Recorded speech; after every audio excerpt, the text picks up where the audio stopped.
Therapy dudes, take away your stress, put you in a good mood. If you had them over, they would eat up all your food. It's time for therapy dudes. Welcome back, everyone. This is the Therapy Dudes, Dan Fox and Andre Karkamaz. We have a special guest, Jonah, Dan's kiddo. We're doing part two of uh, our talk around parenting and our final talk around parenting for the month. We are sponsored by Boulder Psychological Services. Visit Boulder Psychological Services for all your therapy needs. Let's just jump into it, Dan. Thanks for joining us again, Jonah. Yes, thank you for having me.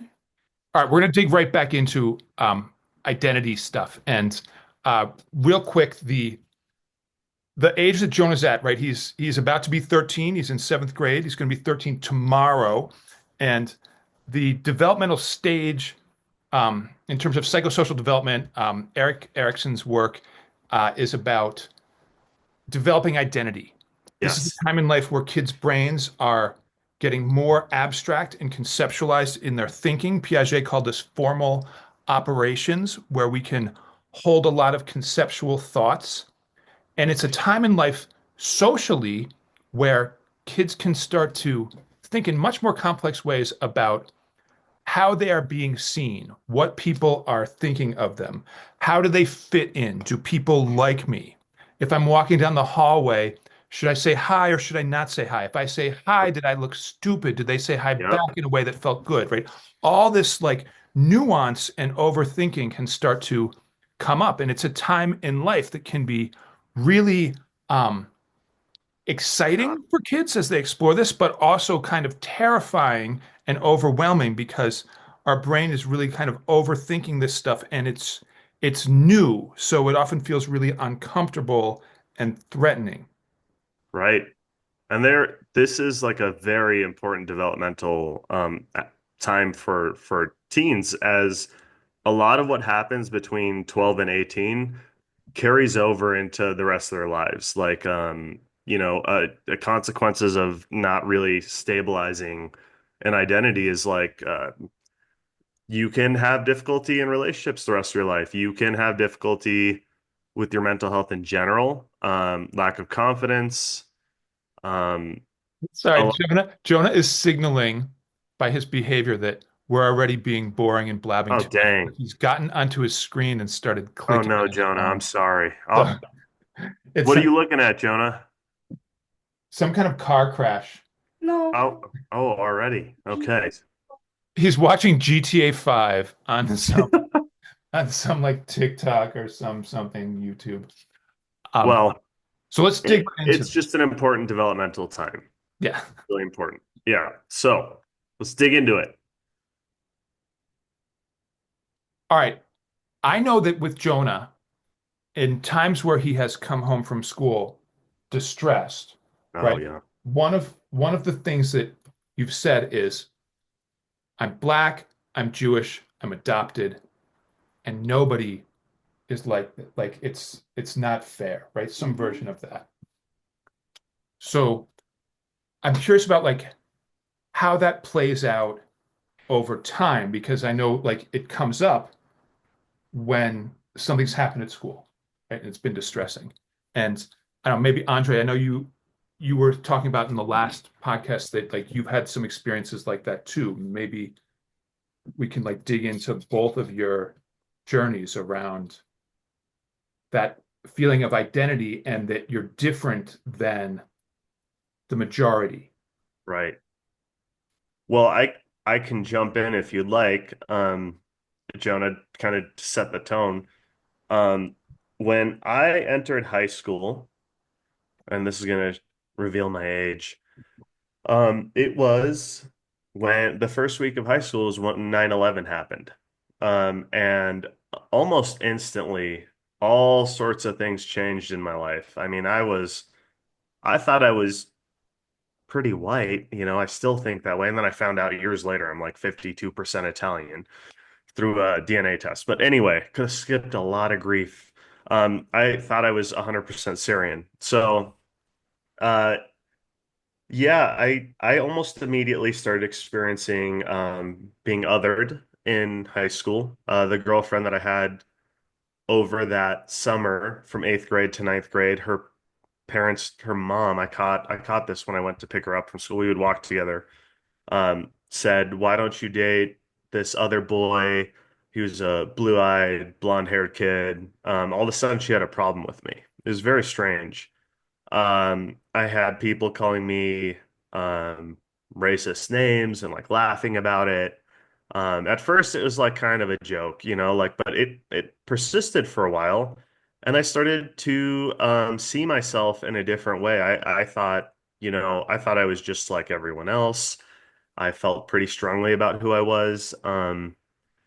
And right when ninth grade occurred, that all started to crumble. And so I had everything from slang, like being thrown at me, which I'm not going to repeat. Um, I had someone drive by and throw a cup of pee on me, and it hit my friends too.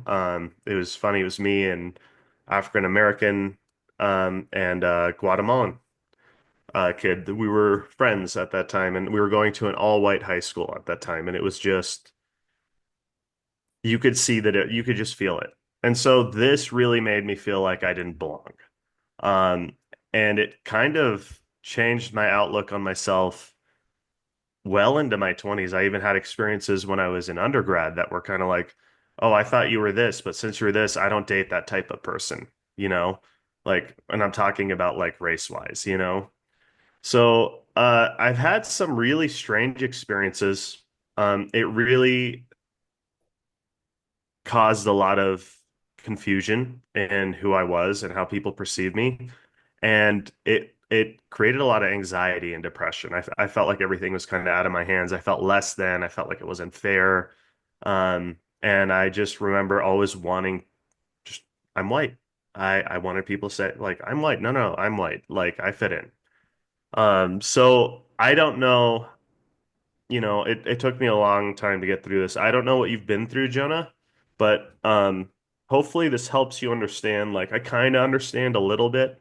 It's not the same, but yeah, what comes up for you? Sort of like the same thing, but obviously like there wasn't a terrorist attack or anything. Yeah. Um, so I don't know. It's just like one day I just went to school. It was just a perfectly fine day. Right. And then someone just called me a racial slur out of nowhere. And that Jeez. just like just ruined that whole like week. That just ruined like everything for me. I was sad. I just felt insecure on who I was. Right. Because all of a sudden someone's pointing you out to be different, right? And in Oh, a negative way for no reason. it happens again. Like maybe less than a week later. Then it happens again. Are you kidding me? Then it happens again. Again. Again. I'm saying probably average last year 9 times I was called a racial slur. I'm thinking of the racial slur you were called, and I was also called that, but with sand in front of that. So I mean, it did not feel good, right, Jonah? It's like all of a sudden people are making you feel like you're not the same as them, and also it's like there's like a negative tone to it. It's like, oh, because like I don't know, they're just othering you, and I think it's really damaging. Did you feel what did you do about it, Jonah? Like how did you respond? How did you react? What did you want to do? I wanted to lash out at them. I, Yeah.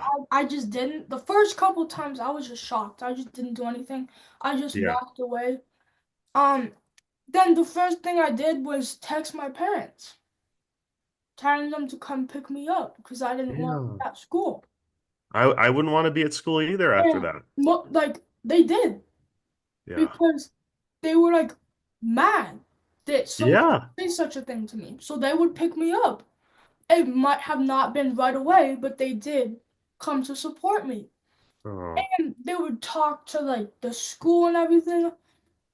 And the school would just, they wouldn't even write it off as harassment. They would just say, oh, it was just some like mishap that happened. They didn't mean it. they didn't mean to say it. They were giving them an excuse.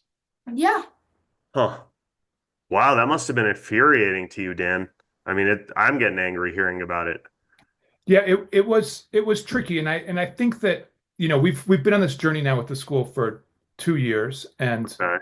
I do appreciate where they are currently at. So I don't Good. want to um, dwell on What the happened in the past? initial responses from last year because after several experiences where it felt like they were um, saying that the kid who had used the slur didn't understand what it meant, which we never really bought into that idea. But there would be like an apology. It would be seen as a learning experience, and that they would have them like sort of shake hands and make up in the office. Forced me to say, yeah, I accept your apology.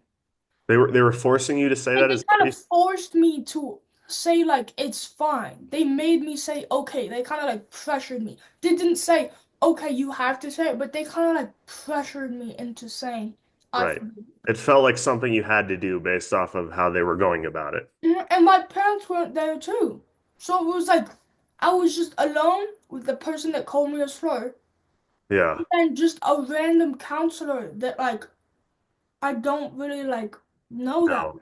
Yeah. Wow. I wouldn't have gone about it that way as a school personally. Right. Uh, Well, and we eventually had a big meeting and had a write-up of our list of expectations. And to their credit, they followed that list extremely well, including doing good. some re-education of the larger student body, uh, Yeah. notifying parents that there was a problem going on at school with Oh, racial and it slurs. keeps going It's because still going to this day, Jonah? yes, it has happened, but the problem is, this is the most annoying part.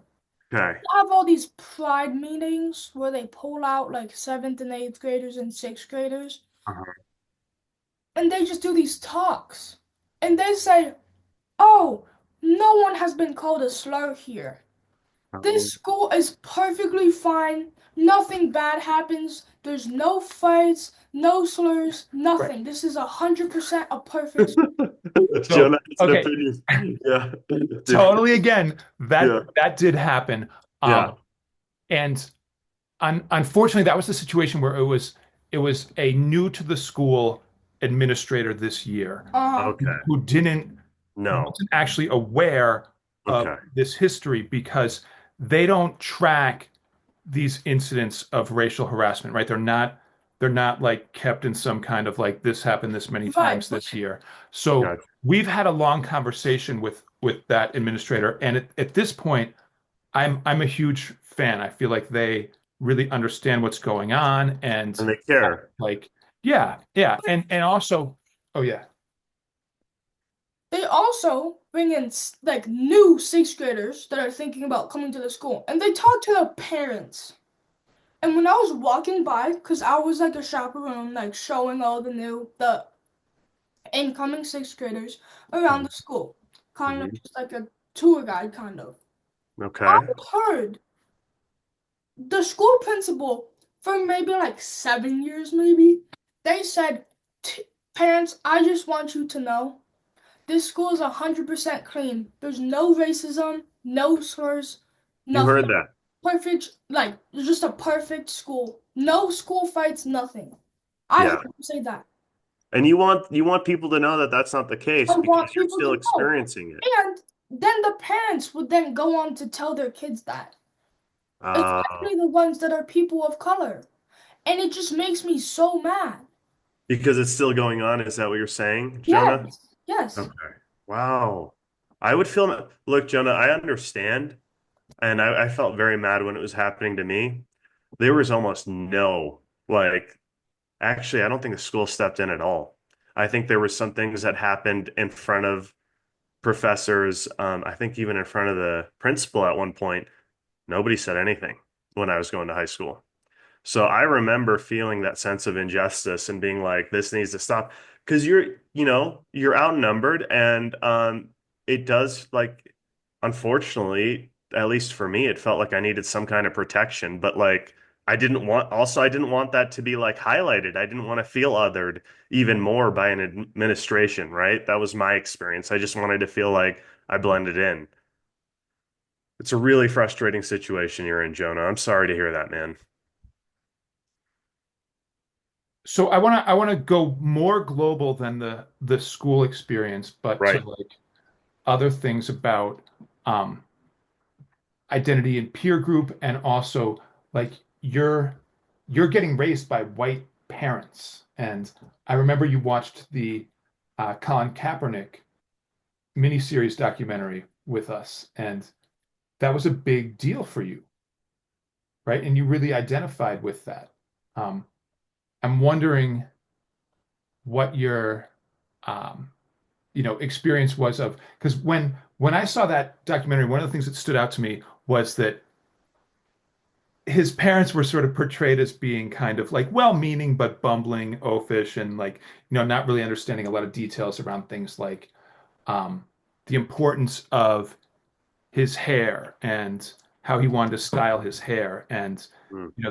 they would be like concerned about his reputation and about him like not looking appropriately. And I'm just wondering how you relate to that, and maybe speaking to a little bit of like what it's been like growing up in a transracial family. Mhm. Um, it's been difficult because people's also made fun of me for being adopted too. It's not just the race stuff. They've made fun of me for being Jewish, being adopted. All of these things have happened. It's not even just about my race. Yeah. So they're just finding ways to put you down and other you based off of. Yeah, that's kind of like that's the part that sucks about that age group. They're all freaking bullies, man, sometimes, you know. There's some good ones in there, but the bullies they go hard. Yeah. Well, and Jonah, you do like one of the things that I appreciate about you is that you seem to have a lot of friends, and you go over to a lot of different people's houses, and there Oh, must be yeah. some support that you felt from Yeah, certain groups. I do. I feel like I fit in when I'm with my friends because my whole friend group, they're not like 100% white. Hmm. None of them are like 100% white. Well, I mean, I guess maybe one, but like I'm European and African American. Mm-hmm. My other friend is Indian. Another one is German, and another one is British. So like they're not like American, so to speak. They're not like, you know, like the other people, I guess. Hmm. Um, so I feel like I just kind of fit in with kind of the outsiders, because none of us are really like popular, you know, we don't like we're not dating anyone or anything. We're just like kind of there. And it's really nice to just have that feeling that like I fit in. If someone like says like you have like just says something mean to me, Mm-hmm. I can always count on my friends. They always have my back. Oh, I'm glad, man. Glad you have your friends. Well, and another thing that I've noticed that's like different for you versus, right, I have four children. Jonah's our youngest. The other three kids only really hung out with friends that were also the same gender, right? And you're like going over to girls' houses and have girl like friends that are girls, and Like just yesterday, I was hanging out with just three girls, yeah, and we Wow. always made it clear to people we're not dating. And I'm also friends with people that are in the LGBTQ community. Just like I'd say maybe 70% of my friends just fit into that spectrum. Um, yeah, yeah. Hmm. I don't know. Well, I'm glad you found friends that you feel care about you and support you, Jonah. You deserve that. Um, this What isn't. what Yeah. feedback do you have for me and mom about Oh, good question. being like aware and on point and supportive for you? Like what could we do better? You do it perfectly. I don't Wow. think that there's anything wrong that you do. If I need help, you're always there to support me. Like every single time. So, okay, I know that like sometimes when you text and you're distressed, I'm like in the middle of a work day. I can't always come and get you. I like Just just knowing that you saw my text just is perfectly fine. Cause I know you have to work, yeah. right? Like I don't want you just leaving your work call to go pick me up. You need to work. So just knowing that you know what's going on and just seeing my text just makes me feel better. Okay. Um, in Wow. the anxious generation, I read this statistic that like 60% of preteens feel like um, their parents often aren't really present when they're talking to them, that they're distracted. Oh, And the most common distraction is phones. right. And I know that I will be like on a bridge game, sometimes just playing cards or playing chess on my phone. And that's right. It's something I could do better with. But you still listen. I might have to say your name multiple times, but you're still listening. I feel like you're letting me off the hook though. Is He there really is. right? Right? He really loves you. Yeah. What? I'm not though. Like really. Oh, Well, that's it's really sweet, and I totally like, love you with all my heart and feel very distressed when I know that you're distressed. But I also know that there's like some things that you're dealing with that, I can't fix. And that was definitely one of the awarenesses around the the racial slurs and things like that, where like there was a realization we had during sixth grade that like this is not going to stop happening, right? We can like figure out how to respond and how to like work with the school to respond and how to support Jonah and finding a way to respond to it. But the idea that this is going to go away is both false, but also an unhealthy expectation to have because we want you, Jonah, to be like prepared for how to for the navigate that in yeah. the world as you go through life, as opposed to just kind of, Pretending like it's not going to happen again. right, And pretending like it's never going to happen again, that we fixed it, and that, you're going to be in this like bubble of safe space. hmm,